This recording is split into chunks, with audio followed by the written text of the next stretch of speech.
Nuestra misión es clara: llevar el mensaje de esperanza y transformación de Jesús a todos, sin importar quiénes sean.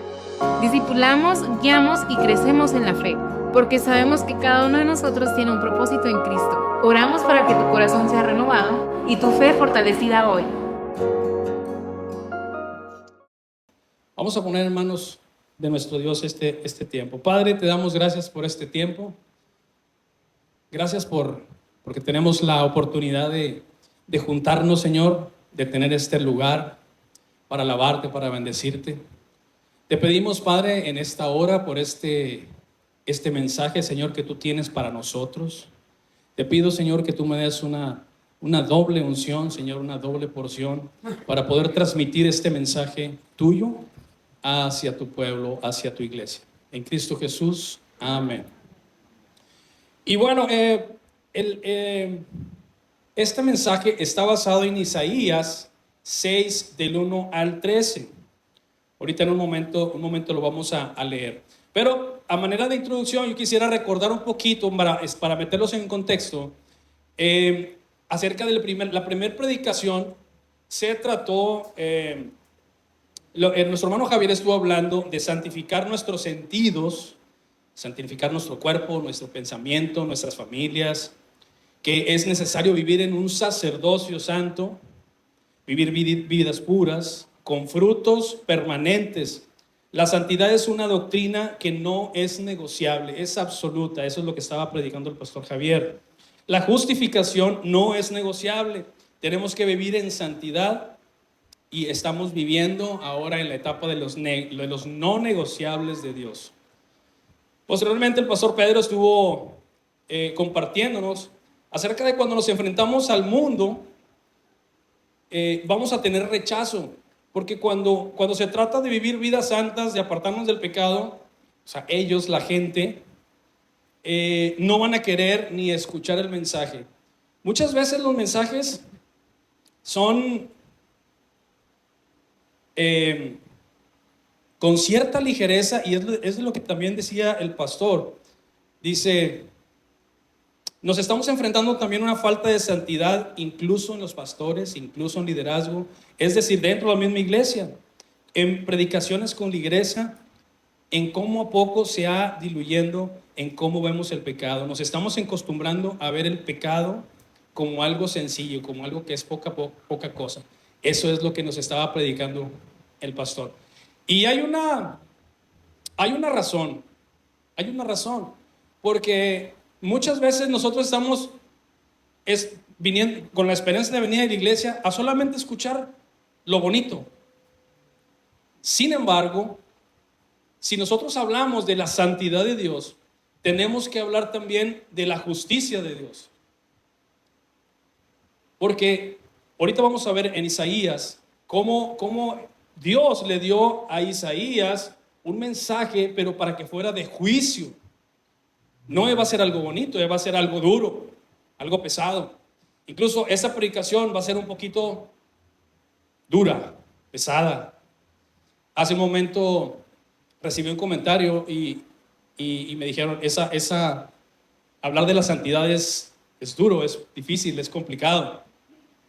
Y créanme que sí, ahorita lo vamos a hacer. Posteriormente el pastor Serna no habló de santidad, sin embargo tocó un punto que, si ustedes recuerdan, él tenía una amistad que es un exfutbolista, Torres Nilo, y él decía que él lo veía, cuando él lo conoció, a él le transmitía tanta paz que él no podía emitir malas palabras frente a él. O sea, él no podía, simplemente no le salían. Lo que sucede es que cuando nosotros estamos en presencia de alguien santo, alguien con santidad, hay un choque fuerte con la gente que no conoce a Dios. Y eso lo vamos a ver. No quiere decir que esta persona sea un santo, ¿verdad? Pero dicen los teólogos, de hecho estuve revisando esta predicación, hay una gráfica que cuando nosotros aceptamos a Cristo, entramos en un proceso de santidad, que es una santidad muy baja, y luego va subiendo. Tiene altos y bajos, ¿verdad? Tiene altos y bajos, pero debe ir en una tendencia hacia arriba. Entonces, en la gráfica marca que cuando nosotros nos presentamos con Cristo, hay una raya hacia arriba y lo dice santidad perfecta. Es la manera en que el Señor nos va a glorificar. Y bueno, el título de esta predicación es En presencia del Dios Santo. El propósito, hermanos, de esta predicación es que podamos recordar o que podamos tener en nuestras mentes una correcta dimensión de lo que es la santidad de nuestro Dios. ¿Saben por qué se nos hace a veces tan fácil pecar? Porque no conocemos a Dios. O porque se nos hace algo tan sencillo, si al cabo ya en la iglesia, si al cabo pido perdón. Pero ¿qué es lo que está sucediendo? Estamos atentando contra la santidad de Dios. Y recuerden, la santidad de Dios no es negociable. Vamos a leer Isaías 6 del 1 al 13. Si gustas seguirme. Dice, en el año que murió el rey Usías, vi yo al Señor sentado sobre un trono alto y sublime, y sus faldas llenaban el templo. Por encima de él había serafines. Cada uno tenía 6 alas. Con 2 cubrían su rostro, con 2 cubrían sus pies, y con 2 volaban. Y el uno al otro daba voces diciendo, Santo, Santo, Santo, Jehová de los ejércitos. Toda la tierra está llena de su gloria. Y los quiciales de las puertas se estremecieron con la voz de los que clamaban, y la casa se llenó de humo. Entonces dije, ay de mí que soy muerto, porque siendo hombre inmundo de labios y habitando en medio del pueblo que tiene labios inmundos, han visto mis ojos al Rey Jehová de los ejércitos. Y voló hacia mí uno de los serafines, teniendo en sus manos un carbón encendido, tomado del altar con unas tenazas, y tocando con él sobre mi boca, dijo, he aquí que esto tocó tus labios, y es quitada tu culpa, y limpio tu pecado. Después oí la voz del Señor que decía, ¿a quién enviaré y quién irá por nosotros? Entonces respondí yo, heme aquí, envíame a mí. Y dijo, anda y di esto al pueblo. Oíd bien y no entendáis. Ved por cierto, mas no comprendáis. Engruesa el corazón de este pueblo y agrava sus oídos y ciega sus ojos para que no vean, ni oigan con sus oídos, ni su corazón entienda, ni se convierta y haya para él sanidad. Y yo dije, ¿hasta cuándo, Señor? Y respondió él, hasta que las ciudades estén asoladas y sin morador, y no haya hombre en las casas, y la tierra esté hecha un desierto, hasta que Jehová haya echado lejos a los hombres y multiplicado lugares abandonados en medio de la tierra. Y si quedare alguna de ella 10ª parte, esta volverá a ser destruida. Pero como el roble y la encina, al ser cortados aún queda un tronco, de ese tronco pequeño será la simiente santa, y de esa simiente volverá a nacer. Como podemos observar aquí, el mensaje no era un mensaje muy positivo. El mensaje era, la ciudad va a ser destruida. Y muchas veces la gente que no conoce a Dios nos pregunta a nosotros y dice, ¿cómo es que Dios, siendo Dios, porque Dios es amor, ¿por qué permite que se destruyan las cosas? ¿Por qué lo permite? En lo personal, para mí, si hay un aspecto del carácter de Dios que trae paz a mi corazón, es su paciencia. Porque ¿cuántas veces cometemos errores y pecamos y el Señor nos vuelve a perdonar? Por eso ahorita me acordaba, eres el Dios de otra oportunidad, eres el Dios de otra oportunidad, eres el Dios de otra oportunidad, y una y otra y otra vez. En una ocasión, déjenme les pongo un ejemplo. Había un maestro, un catedrático, que tenía alrededor de unos 100 alumnos, iba a iniciar el ciclo escolar y tenían solamente 4 meses para poder desarrollar todo lo que era la licenciatura. Entonces él les encargó, él les dijo, ¿saben qué? Los parámetros los vamos a ver desde un principio. Vamos a hacer trabajos y los vamos a entregar un trabajo cada mes. Entonces se llegó el primer mes y de los 100 solamente 70 entregaron su trabajo. Y los otros, profe, es que el ciclo escolar y denos chance. Y el maestro, ok, les voy a dar 2 días. El segundo mes, en vez de los 70, solamente trajeron como unos 40 el trabajo, de 100. Oiga, profe, denos chance, hombre, porque mire, pues ahí tenemos trabajo y las extracurriculares, pues mire, ok, les voy a dar también 2 días. Para el tercer mes, solamente como un 15% trajo el trabajo. No, maestra, pues, qué chiste tiene, hombre. A ver, hay un límite. A ver, Flores, ¿trajo el trabajo? No, tiene 0. Aranda, ¿trajo el trabajo? No, tiene 0. Magallanes, ¿trajo el trabajo? 0. De una manera tan sencilla y tan risoria, podemos entender algunas cosas, pero a través de las eras, hemos podido ver cómo la constante del pueblo de Israel, la constante es, hicieron lo malo delante de Dios. Y lo podemos ver desde Génesis. Adán y Eva pecaron, hicieron lo malo. Podemos ver en Éxodo también, en Moisés, cómo el pueblo se quejaba y hacía ídolos y hacía idolatría y esto y lo otro. Y muchas veces pues decimos, no, pues es que ¿por qué Dios lo permite? Pues tiene una paciencia, o sea, tiene un límite la paciencia.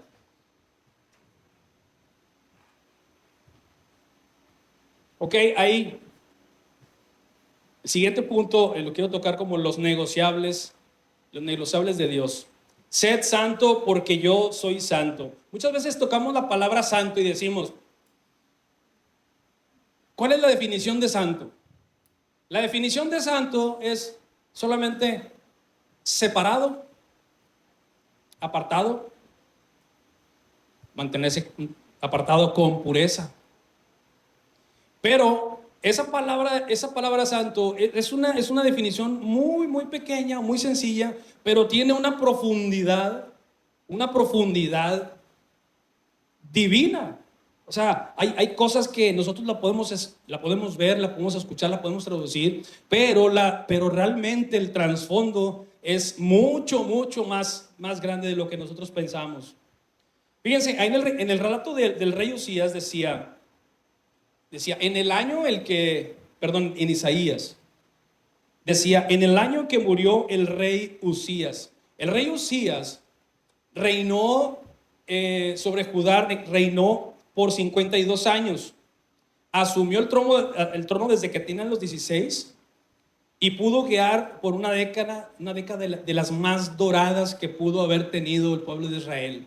¿Por qué? Porque era un rey recto, era un rey amable, había dinero, la economía, la agricultura, el ejército, las batallas. Era un rey temido en las batallas. De hecho, era muy capaz para desarrollar artefactos para la guerra. Pero sucedió algo que lo podemos ver en Segunda de Crónicas 26. Si quiere usted anótelo, lea todo el capítulo en su casa y vamos a ver solamente una parte. Dice que el rey Usías, al final de sus días, cuando llegó a ser fuerte en su corazón, se hizo tan orgulloso, tan arrogante, que lo que hizo fue la debacle para su carrera. Ahí fue donde él perdió todo. ¿Por qué? Porque era tan arrogante y era tan orgulloso que quiso hacer algo que no está permitido para los reyes. Lo que hizo fue y ofreció incienso en el templo, en el lugar para el incienso. Eso era una actividad que era solamente para los sacerdotes. Solamente para los sacerdotes. Pero él, por su orgullo y por su propia voluntad, dijo, yo lo voy a hacer. Y dice ahí en Crónicas que incluso alrededor de unos 80 sacerdotes fueron tras de él y le dijeron, no, rey, no lo hagas. No lo hagas. ¿Por qué no lo voy a hacer? Traspolando las palabras, yo soy el rey y yo puedo hacer lo que yo quiera y lo voy a hacer. No, rey, te lo pedimos, no lo hagas. Sí, lo voy a hacer. Y lo hizo. Y en el momento que lo hizo, ¡pum!, en su frente empezó a brotar lepra. ¿Por qué? Hermanos, la santidad de Dios no es negociable. Es decir, nosotros no podemos hacer lo que nosotros queramos porque, no, al cabo Dios me perdona. No. La paciencia del Señor tiene un límite. Dios no negocia con nadie. Dios no negocia su santidad con nadie y punto. Ni con los mejores de sus siervos. Podemos tener el ejemplo de Moisés. ¿Qué fue lo que hizo Moisés? Llevó el pueblo de la esclavitud ¿hacia dónde? Casi la tierra prometida. Hacia casi la tierra prometida. ¿Y por qué no entró en la tierra prometida? Porque hizo lo malo delante de Dios. En su obediencia no hizo lo correcto delante de Dios. ¿Y qué fue lo que pasó? No entró en la tierra. ¿Por qué? Porque Dios le dijo, ¿sabes qué, Moisés? Conmigo no vas a negociar. Mi santidad no se negocia con nada. Porque tú no puedes hacer lo que tú quieras y luego volver a mí. Y es lo mismo que nos dice a nosotros. Me lo dice a mí primero. Oye, Joel, no puedes venir a hacer lo que tú quieras y luego venir aquí a tocar diciendo que soy santo. Allá afuera. Aquí no. Aquí no. La música no tiene absolutamente nada que ver con la obediencia y nuestra adoración al Señor. Porque nosotros podemos cantar muy bonito aquí y allá estar afuera diciendo serpientes. Entonces, hermanos, la santidad no es negociable. ¿Y saben cuál es la situación? Es que a veces no determinamos realmente la magnitud de lo que es ser santo.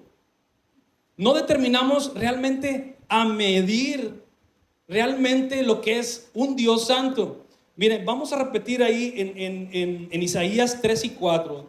Dice, está hablando de los serafines. Dice, y uno al otro daba voces diciendo, Santo, Santo, Santo, Jehová de los ejércitos, toda la tierra está llena de su gloria. Y los quiciales de las puertas se estremecieron con la voz del que clamaba.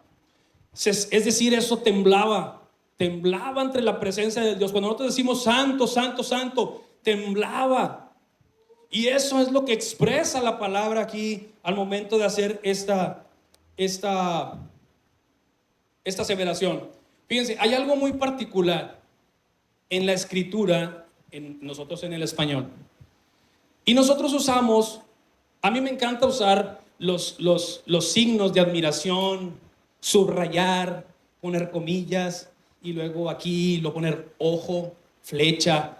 A mí me encanta eso porque te da una perspectiva de lo que está pasando ahí en lo que tú escribiste. Y mis hijas se burlan de mí. Mis hijas, oye papi, ¿cómo que hermano, por ejemplo, hermano Tito, comillas, Castillo, comillas, subraya? O sea, ¿cómo? Cuando le digo que quieren buscar algún teléfono. Hasta en mi teléfono tengo ahí comillas y signos de admiración y todo. En el sistema hebreo es algo muy similar, también hay signos de admiración. Sin embargo, hay una técnica que ellos usan que le llaman la repetición.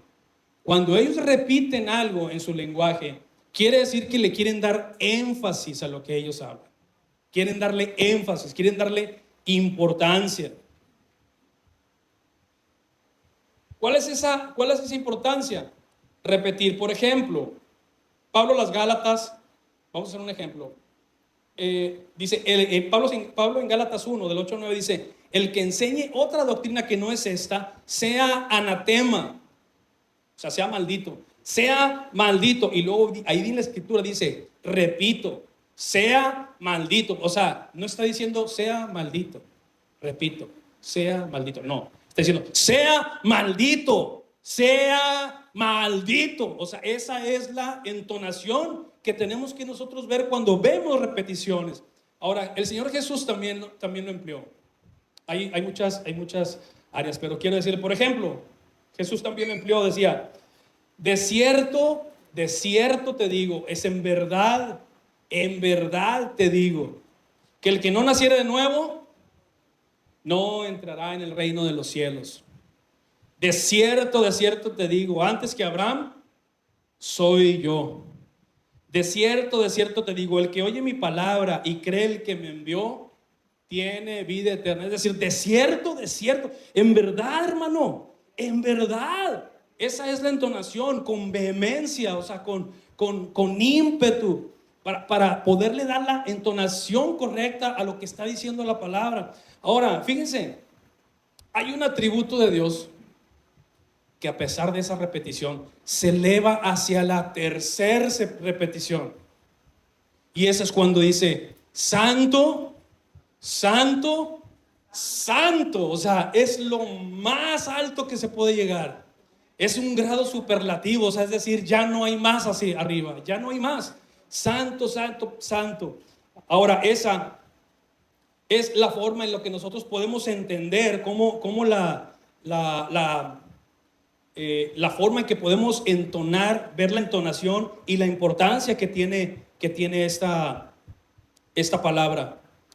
Y cuando lo manifiesta Isaías, al sonido de los serafines, dice, los quiciales, las puertas del mismo templo se sacudieron. ¿Cómo podemos ser nosotros indiferentes ante un Dios santo? Imagínense, no sé si a ustedes les ha tocado pasar por el aeropuerto y que les pase un avión de cerquita, así por abajo. En una ocasión iba yo por una calle donde hay aeropuerto, pero yo no tenía la idea de que pues iba a salir un avión, ¿verdad? Entonces yo iba en mi carro y de repente empezó así, y mi carro y yo empecé a encoger los hombros y dije, ¿qué está pasando? ¿Qué está pasando? Entonces ya vi así, era un avión. Dije, ay hermano, como decía el hermano Sammy. Yo dije, ya viene Cristo. Y ahorita yo dije, ya me puedo empezar a levantar aquí. Pues imagínese que unos aviones así de guerra, 3 o 4, se vengan aquí a parar arriba así, y de todo esto empieza a temblar, y todos temblando. ¿Qué haríamos? Todos así, primero los hombros, lo único que hace uno es encoger los hombros y decir, ay, tengo miedo, ¿verdad? Pues bueno, esa es la experiencia que vivió Isaías cuando estaba presente ahí delante del Señor. Cuando dijo, santo, santo, santo, y empezó todo a temblar, dijo, ay, soy muerto, o sea, el Señor me va a desintegrar. Y vean, hermanos, hay una situación que yo creo que debemos volver a ella. Nosotros tenemos que tener un corazón para querer experimentar lo que aquí Isaías experimentó. Y note, no estoy hablando de tener una visión, no. Estoy hablando de reconocer, de decir, Señor, sin ti estoy muerto, sin ti no soy nada, sin ti no tengo nada. Fíjense, hay una experiencia traumática de un impacto brutal, que es así como ahorita lo que les estaba tratando de hacer vivir. Y es cuando alguna persona santa o no santa, aunque sea por más santo, por más entregado, no puedes dejar de sentir temor. No puedes dejar de temblar delante de la presencia del Señor. Vean, ¿qué pasó con un ejemplo. ¿Qué pasó con Job? ¿Se acuerdan de Job? Mire, vamos a leer Job. Nada más leyendo, luego nomás leyendo la primera. Job 1:1, nada más la primera. Fíjense lo que dice en Job 1:1. Dice, hubo en la tierra de Uz un varón llamado Job, y era este hombre perfecto y recto, temeroso de Dios y apartado del mal. Ahora veamos el 8. Vamos a brincarnos al 8. Ahí en su casa puede leer todo el capítulo. Vamos a brincarnos al 8 y dice, fíjense quién dice, quién fue el que dice que era recto. Y Jehová dijo a Satanás, ¿no has considerado a mi siervo Job, que no hay ¿qué? No hay otro como él en la tierra, varón perfecto y recto, temeroso de Dios y apartado del mal? ¿Qué pasa después con Job? Podemos después ver todo lo que pasa en la vida de Job. Empieza a tener pérdida. Pero llegó un momento en que le dijo, Señor, ay Señor, como que ya no, ya suave. ¿Qué le dijo el Señor? Cuando realmente se le apareció el santo. Cuando le habló el santo y le dijo fuerte, le dijo, ¿es sabio contender contra mí? ¿Crees, Job, que es sabio que te pongas conmigo? Y podemos ver ahí rápidamente la reacción de Job. He aquí que soy vil. ¿Qué te responderé? Mi mano pongo sobre mi boca. Una vez hablé, mas no responderé. Aún 2 veces, mas no volveré a hablar. Es decir, me callo. ¿Por qué? Porque frente al santo, la santidad, acuérdense que no es negociable. O sea, yo no puedo ir con el Señor y decirle, ¿sabes qué, Señor? Es que no me has bendecido en este día, no has tenido misericordia para mí. La misericordia no es una obligación. La misericordia es voluntaria. Cuando nosotros recibimos misericordia es porque aún y cuando no tenemos nosotros el habernos ganado la gracia de Dios, la gracia de Dios es voluntaria. Es decir, no te lo mereces, no te lo has ganado, pero yo como quiera te lo doy. Pero no podemos exigirle la gracia al Señor. O sea, nosotros tenemos que decir, Señor, perdóname, me rindo a tus pies, y entonces el Señor nos abraza con su misericordia y con su gracia. Vean, hay algunos otros ejemplos, como el de Isaías, que le dijo, ay, estoy muerto, hasta aquí llegué, voy a ser fulminado. Los sacerdotes, ¿recuerdan los sacerdotes? Cuando los sacerdotes ingresaban al templo, ¿cómo entraban? Entraban amarrados.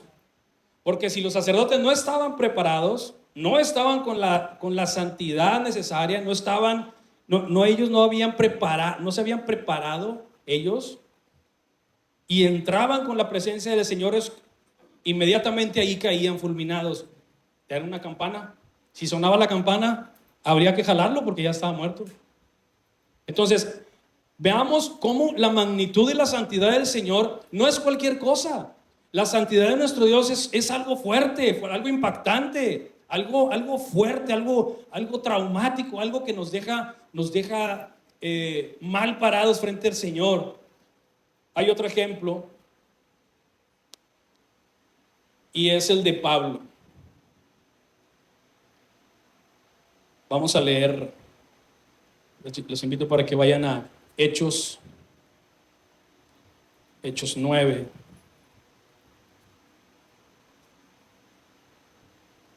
Hechos 9, 3 al 9. Dice, mas yendo por el camino aconteció que al llegar cerca de Damasco, repentinamente le rodeó un resplandor de luz del cielo, y cayendo en la tierra oyó una voz que decía, Saulo, Saulo. ¿Qué vemos de familiar ahí? Otra vez la repetición, Saulo, Saulo. Saulo, Saulo es así, Saulo, Saulo, no. Saulo, Saulo. Intenso, con intensidad. Saulo, Saulo, ¿por qué me persigues? ¿Qué pasa con Saulo? Se cayó del caballo. ¿Quién eres? Con hombros encogidos. ¿Quién eres? Aquí lo dice.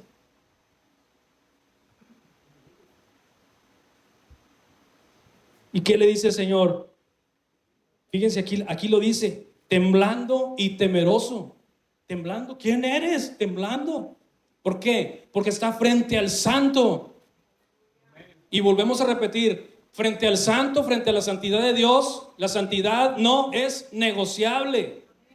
No podemos hacer lo que nosotros queramos. Y le dijo, dura cosa es dar cosas contra el aguijón. Y lo dice, temblando y tembloroso, dijo, Señor, ¿qué quieres que haga? El Señor le dijo, levántate, ya conocemos lo demás. Pero quiero ir a este punto. Dice, entonces, dice el número 7, y los hombres iban con Saulo, se pararon atónitos, oyeron la verdad, mas sin ver a nadie. Entonces Saulo se levantó de la tierra, y abriendo los ojos no veía a nadie, así que llevándole por la mano le metieron a Damasco, en donde estuvo, ¿qué? 3 días sin ver, ¿qué más? Sin comer, ¿y qué más? Sin beber. ¿Cómo estaba? Estaba como un ratoncito en una orilla. ¿Por qué? Porque se había enfrentado a la santidad de Dios.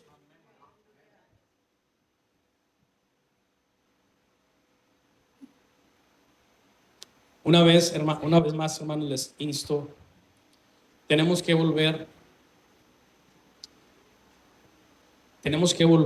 a la experiencia de Isaías,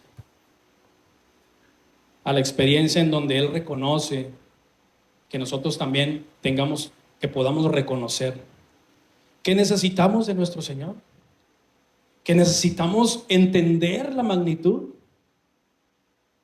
que podamos entender que Dios quiere que seamos santos. El Señor dice, sed santos porque yo soy santo. Esa es una manera muy suave de decir que seamos separados, ¿verdad? Una manera más fuerte es, ¡hey! Dejen de pecar. Esa es la traducción que nosotros podemos entender. Sed santos porque yo soy santo. ¡Hey! Dejen de pecar. ¡Hey! Dejemos de pecar. ¿Por qué? Porque estamos frente a un Dios santo. Tenemos que santificar nuestras vidas, nuestro pensamiento, nuestra boca, lo que hablamos, lo que decimos, lo que pensamos, nuestras manos, lo que a veces hablamos con nuestras manos. Tenemos que dedicarlo al Señor, tenemos que decir, Señor, ayúdame, Señor, a tener una mayor santidad, cada vez ir incrementando mi santidad, como esa gráfica que les decía al principio. O sea, nosotros venimos a los pies de Cristo y nosotros iniciamos una santidad, pero esa santidad no quiere decir que ya seamos santos perfectos. No, esa santidad tiene errores. Es un proceso donde tenemos altos y bajos, pero nótese que tenemos que ir en ascenso, con altos y bajos, pero tendiendo hacia tener cada vez una mejor santidad, un mejor conocimiento de nuestro Señor Jesucristo, una mejor aplicación de lo que nosotros aprendemos de la palabra de Dios, no aquí, sino en mi casa, en mi trabajo, en mi escuela, con los jóvenes, con los niños, etcétera, los vecinos. Esa es lo que el Señor nos está demandando. Hey, sean santos, dejen de pecar. ¿Para qué? Para que los otros los vean y sean ejemplo. Quisiera terminar y que podamos cerrar nuestros ojos un momento y que podamos decirle, Señor, queremos, Señor, hacer un compromiso contigo. como cristiano, personal, como familia, pero también como iglesia. Queremos ser más santos, Señor. Queremos entender en nuestra mente que tu santidad no es negociable. Queremos tener también en nuestra mente siempre la manifestación de un Dios santo.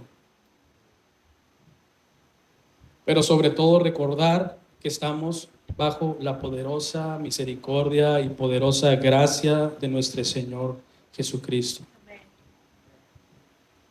Debemos de llevarnos un desafío, hermanos. Debemos llevarnos esta pregunta a nuestra casa. ¿Cómo estamos viviendo la santidad? En nuestras relaciones, conmigo mismo, con mi prójimo, con mismo Dios.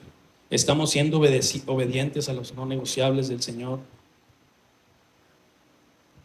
Debemos de hacer un compromiso como iglesia, hermanos, para decir que entendemos la magnitud del poder, de su gloria, de su poder, de su santidad, y presentarnos ante Él con un corazón humilde y una actitud de cambio en nuestra forma de vivir. ¿Por qué no se lo decimos?